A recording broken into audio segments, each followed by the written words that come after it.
மல்லி எப்படியும் வெண்பாவுக்கு school fees கட்ட முடியாது. இந்த மல்லி இன்னைக்கு கண்டிப்பாக வந்து அந்த பிரின்ஸ்பால்கிட்ட கெஞ்ச போகிறா. பிரின்ஸ்பால் இன்னைக்கு கண்டிப்பாக விட மாட்டாங்க. பணம் கட்டினா மட்டும் தான் வெண்பா ஸ்கூலுக்குள்ளே வரணும், இல்லைனா ஸ்கூலுக்குள்ளே வரக்கூடாது அப்படின்னு அந்த பிரின்ஸ்பால் கண்டிப்பாக ஸ்ட்ரிக்டாக சொல்லிடுவாங்க. அந்த வாய்ப்பை பயன்படுத்தி மல்லிக்கிட்ட, ஸோ நீ வந்து விஜயை விட்டு போயிடணும், அப்படி போயிட்டேன்னா கண்டிப்பாக நான் உனக்கு அந்த ஸ்கூல் ஃபீஸை கொடுத்துட்றேன், வெண்பாவை ஸ்கூல் ஃபீஸ் ஃபுல்லாக கட்டிடுறேன் அப்படின்னு சொல்லி மல்லியை மிரட்டினா மல்லி வழி இல்லாமல் விஜய் விட்டு போயிடுவா. விஜய் விட்டு போயிடுவா அப்படின்னா விஜயை வீட்டை விட்டு வெளியே அமைச்சிருவா. ஸோ விஜய் தான் குழந்தைய வச்சுக்கிட்டு என்ன பண்ணுறது ஏது பண்ண தெரியாமல் நடு ரோட்டில் நிற்பான். அப்படி நிற்கிற விஜயை அதுக்கப்புறம் நம்ம விருப்பத்துக்கு அவனை கொண்டு வந்து ஒரு அடிமை வரி பயன்படுத்தலாம் அப்படின்னு இங்கே ராஜேஸ்வரி முடிவு பண்ணுறாங்க. முடிவு பண்ணி ராஜேஸ்வரி இன்றைக்கும் கார் எடுத்துகிட்டு நேராக ஸ்கூலுக்கு போகிறாங்க. ஸ்கூல் வாசலில் போய் நின்றுட்டுருக்காங்க. அங்கேருந்து நம்ம மல்லி இன்றைக்கி வீட்டிலேருந்து கிளம்புற மல்லி நடந்து வருவான்னு சொல்லி ராஜேஸ்வரி எதிர்பார்த்துட்ருக்காங்க. ஆனால் மல்லி ஆட்டோ பிடிச்சி ஸ்கூலுக்கு வராங்க. ஸ்கூலுக்கு ஆட்டோவில் வர மல்லியை பார்த்து ராஜி யோசிக்கிறாங்க, என்ன இவ நேத்தி நடந்து வந்தா இன்றைக்கி ஆட்டோவில் வந்திருக்காளே, சரி எதில் வந்தால் என்ன, இன்றைக்கி இவளை முடிஞ்ச வரைக்கும் போட்டு பார்க்கலாம் அப்படின்னு நம்ம ராஜி கேட்டுக்க போகிறாங்க. என்ன மல்லி, என்ன நேத்தி நடந்து வந்த இன்றைக்கி ஆட்டோவில் வந்திருக்க? ஓ, நேற்று நான் கலாச்சானே, அதனால் ரோசப்பட்டு கடனை வாங்கி ஆட்டோவில் வந்தியா? ஆட்டோவில் வந்து என்ன பண்ணுது, ஸ்கூல் வந்தால் போதுமா, ஸ்கூல் ஃபீஸ் கட்ட வேணாமா, என்ன பண்ண போகிற பணத்துக்கு? இன்றைக்கி உள்ளே போனால் பிரின்ஸிபல் கண்டிப்பாக உன்னை அசிங்கப்படுத்தி தான் வெளியே அனுப்ப போகிறாங்க. இங்கே பாரு, அதுக்கு நீ உள்ளே போகிறதுக்கு உள்ளே போகாமலே இருக்கலாம் மல்லி, அதனால் நான் சொல்கிறத கேளு. இங்கே ராஜி, எனக்கு தெரியும் என்ன பண்ணணும் அப்படின்னு, நீ சொல்ல தேவையில்ல, புரியுதா? என்பா வா மணியாச்சு, நம்ம உள்ளே போகலாம். மல்லி நான் தான் சொல்கிறேன்னு, சும்மா போய் என்ன மல்லி பண்ண முடியும்? உன்னால் ஒன்றுமே பண்ண முடியாது மல்லி, என்ன பண்ண முடியுங்கிறத நான் பார்த்துக்கிறேன், நீ ஒன்றும் எனக்கு இது பண்ண வேணாம் அப்படின்னு கூடியே வராங்க ராஜி. பிரின்ஸிபால் ரூமுக்கு வந்ததும், என்ன மேடம் பணம் கட்டல அன்றைக்கி? இங்கே பாருங்கள், பணம் கட்டல அப்படின்னா அவங்க குழந்தைய வச்சுட்டு நீங்கள் அப்படியே போயிட்டே இருக்கலாம், இன்றைக்கெலாம் இந்த எக்ஸ்கியூஷனால் சொல்ல முடியாது, கிளம்புங்க மேடம் நீங்கள் முதல்ல அப்படின்னு சொல்ல, இங்கே பாருங்கள் மேடம், நீங்கள் சொல்கிறது எனக்கு புரியுது, நான் இல்லைன்னு சொல்ல, நான் ஒன்றும் பணம் இல்லாமல் இங்கே வரலையே, பணத்தோடு தான் வந்திருக்கேன் அப்படின்னு மல்லி சொல்ல, ராஜு ஒன்று, என்ன மல்லி சொல்கிற, பணத்தோடு வந்திருக்கியா, உனக்கு எது பணம்? இங்கே பாருங்கள் மேடம், இவள் போய் சொல்லுவா, இவள்கிட்ட பணம்லாம் கிடையாது, இவள்கிட்ட சுத்தமாக ஒரு பைசாவோட இருக்காது. இங்கே பாரு மல்லி, சும்மா சொல்லி ஏதாவது சொல்லி ஏமாற்ற ட்ரை பண்ணது அவங்கள, புரியுதா? அது இன்னும் அசிங்கமாக போய்டும் உனக்கு அப்புறம். இங்கே பாரு, உனக்கு ஸ்கூல் ஃபீஸ் கட்டுறதுக்கு பணம் வேணும்னா என்கிட்ட சொல்லு, நான் பணம் தரேன், ஆனால் அதுக்கு பதில் நான் சொல்கிறத நீ செய்யணும், பரவாயில்லையா அப்படின்னு ராஜி சொல்கிறாங்க. மல்லி ஒன்று, அப்படியா, சொல்லு பார்க்கலாம் என்ன செய்யணும்? இங்கே பாரு, நீ வந்து விஜயை வீட்டை விட்டு வெளியே அனுப்பிட்டு விஜய்க்கு உனக்கு சம்மந்தம் இல்லைன்னு ஒரு பேப்பரில் எழுதி கொடுத்துட்டேன்னா நான் வந்து வெண்பாவுடைய ஸ்கூல் ஃபீஸ் ஃபுல்லாக கட்டிடுறேன். அதுக்கப்புறம் வெண்பா டெய்லியும் ஸ்கூலுக்கு வரலாம் போகலாம், ஆனால் விஜய் மட்டும் உன் வீட்டில் இருக்கக்கூடாது, என்ன ஓகேவா அப்படின்னு சொல்ல, ராஜி நீ வந்து என்ன வேணாலும் யோசிச்சுக்கோ, என்ன வேணும் பிளான் பண்ணு, ஆனால் நீ நினைக்கிறது எதுவுமே நடக்காது அப்படிங்கிறதுக்கு இது ஒரு ஆதாரம். இந்தாங்க மேடம் வெண்பாவுடைய ஸ்கூல் ஃபீஸ் அப்படின்னு மல்லி பேக்லேருந்து ஸ்கூல் ஃபீஸ் எடுத்து கொடுக்குறாங்க. கொடுத்ததும் மேடம் எண்ணி பார்க்குறாங்க. எண்ணி பார்த்ததும் ராஜி சொல்கிறாங்க, மேடம் நல்லா எண்ணி பாருங்கள், எல்லாம் கல்யாணம் விட்டா இருக்க போகுது அப்படின்னு சொல்ல, மல்லி ஒன்று, என்ன ராஜி ஒன்றை மாதிரி நினச்சியா, ஒன்றை மாதிரிலாம் எங்களுக்கு ஏமாற்றவும் தெரியாது, பிரார்த்தனை பண்ணவும் தெரியாது, எங்களுக்கு தெரிஞ்சதெல்லாம் நீதி நேர்மை மட்டும்தான், புரியுதா அப்படின்னு மல்லி சொல்ல, ராஜு ஒன்று, மல்லி அப்படின்னா உனக்கு பணம் எது மல்லி அப்படின்னு சொல்ல, அது ஏது இருந்தால் உனக்கு என்னடி, உனக்கு என்ன பிரச்சனை இல்லை, இங்கே பாரு உங்களுடைய கெட்ட என்னன்னு எனக்கு தெரியும், புரியுதா? நீ நினைக்கிறது எதுவுமே நடக்காது, இன்னும் கொஞ்ச நாள் தான், அதுக்குள்ளே நீ வேணா பாரு, நீ நினைக்காத அளவுக்கு உங்ககிட்ட இருக்கிற விஜயோடைய சொத்து எல்லாத்தையும் திரும்பவும் பிடுங்கி விஜய்கிட்டே கொடுத்துட்டு உன்னை வீட்டை விட்டு வெளியே துரத்த தான் போகிறேன், அது நடக்க தான் போது பார்த்துக்கோ அப்படின்னு மல்லி கிளம்பிடுறாங்க.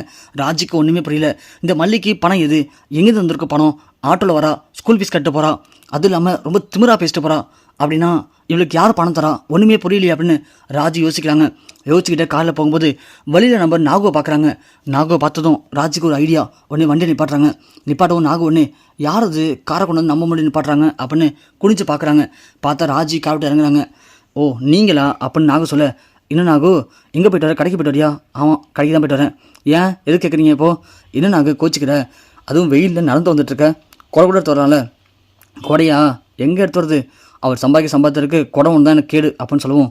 ராஜு ஒன்று, இங்கேப்பா நாகு நான் திரும்ப சொல்கிறேன், நீ வந்து எனக்கு செய்யக்கூடிய விஷயத்தை செஞ்சனா உனக்கு காசு மேலே காசு வந்துகிட்டே இருக்கும், இந்தா இதை வச்சுக்க வேணாம் அப்படின்னு சொல்ல, நாகு ஒன்று பணத்தை பார்த்ததும் டக்குன்னு நாகுக்கு என்ன பண்ணணும்னு சொல்லுங்கள் அப்படின்னு கேட்குறாங்க. ஃபஸ்ட்டு பணத்தை பிடி நாகு, பணத்தை காக்க வைக்காத, அப்புறம் உனக்கு வராமல் விடும், பிடி பணத்தை அப்படின்னு ராஜி ஒரு 10,000 காசு தராங்க. உடனே நாகும் பணத்தை வாங்கிட்டு சொல்லுங்கள் மேடம் என்ன பண்ணணும் நான் உங்களுக்கு? ஆமாம் இந்த மல்லி எப்படி நேத்தி வந்து நடந்து வந்தா வெண்பா அழைச்சிட்டு, இன்றைக்கி வெண்பா அழைச்சிட்டு ஆட்டோவில் வரா, அது மட்டும் இல்லை ஸ்கூல் ஃபீஸ் கட்ட முடியாமல் நேற்று சொன்னாங்க, இன்றைக்கி ஸ்கூல் ஃபீஸ் கட்டுறா, அவளுக்கு யார் பணம் தரது, யார் ஹெல்ப் பண்ணுறா அவளுக்கு? அதுவா, அதானே பார்த்தேன், நீங்கள் காரியம் இல்லாமல் என்கிட்ட பேச மாட்டீங்களே, காரியத்தோடு தானே பேசுகிறீங்க, சரி நாகு சொல்லு பார்க்கலாம். அது ஒன்றும் இல்லை மேடம், விஜய்க்கு எதுவும் வேலை கிடச்சிச்சான். அதுவும் மாத சம்பளத்தை அட்வான்ஸாக வாங்கிட்டு வந்திருக்காரு. அதை வச்சு தான் மல்லி இதெல்லாம் பண்ணியிருப்பா அப்படின்னு சொல்ல, ஓ அப்படியா, விஜய்க்கு வேலை கிடச்சிச்சா? வேலை எங்கே கிடச்சிருக்குன்னு தெரியுமா உனக்கு? எனக்கு தான் தெரியும், எனக்கு அதை பற்றி எதுவும் சொல்லவே இல்லையே.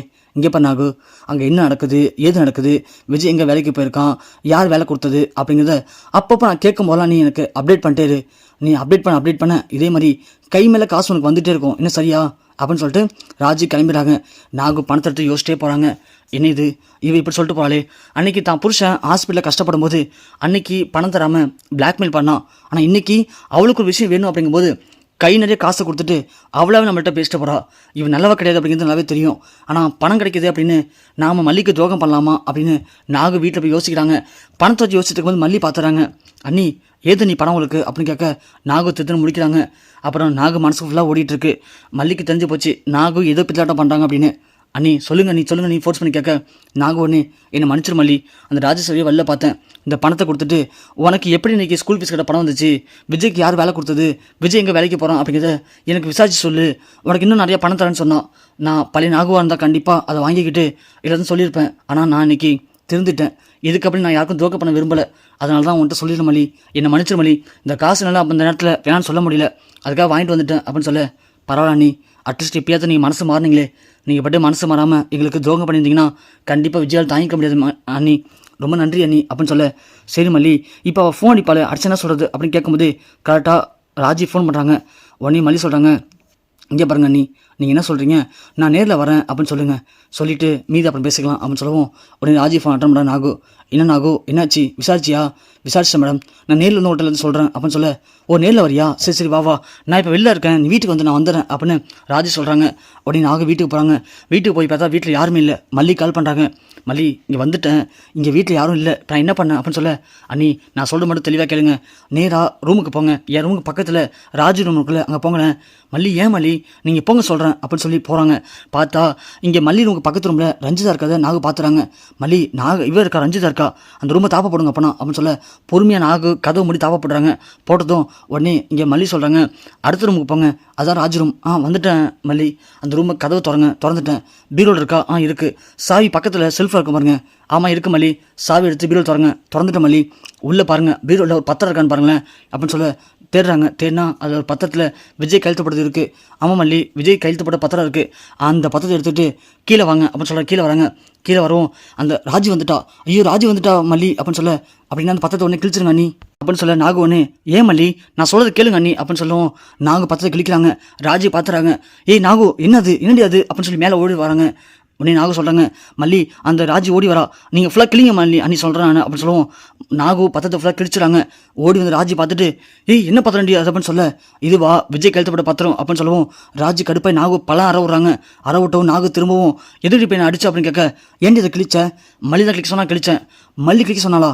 அப்போ நீங்கள் வந்து மல்லிகிட்ட சொன்னியா?